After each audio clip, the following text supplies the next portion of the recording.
Ganto ang gawin mo para makabili ka ng concert tickets. Una, think ahead. Bago pa mag-announce ang favorite artist mo ng concert nila, simulan mo nang gawan ng goal. Pag nagsimula ka pala mag-ipon pagka-announce ng artist ng concert nila or after ilabas yung ticket prices, mahihirapan ka. Kaya habang wala pa, lagyan mo na ng goal.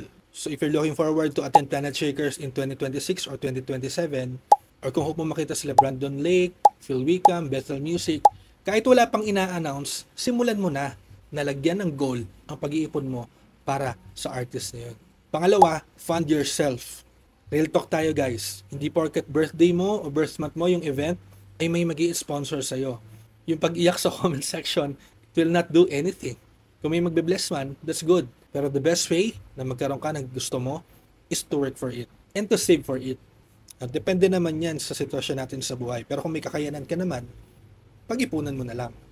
Number 3, mag-ipon ka. Kung familiar ka sa sinishadan na ipon challenge ni Chinkitan, gumawa ako ng version ko.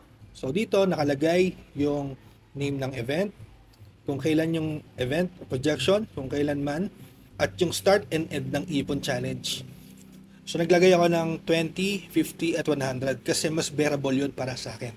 At pag nabuo ko to, magkakaroon ako ng 3,000 pesos. Now, yung 3,000 pesos na yun, pwede namang hindi para sa ticket lang lahat yun. Pwedeng 1,000 lang kung gusto mo, gen ad ka lang or upper box. And then yung 2,000 will be my expenses for the day of the event. So nakikita mo yung benefit na nag-iipon ka ahead of time. Kaya pag nabuo ko itong ipon challenge na ito, meron akong 3,000 na pambili ko ng ticket at pang-expense na rin. So ito yung template, pwede mo yung screenshot at i-print at gawin mo ang ipon challenge mo para sa susunod na concert mo.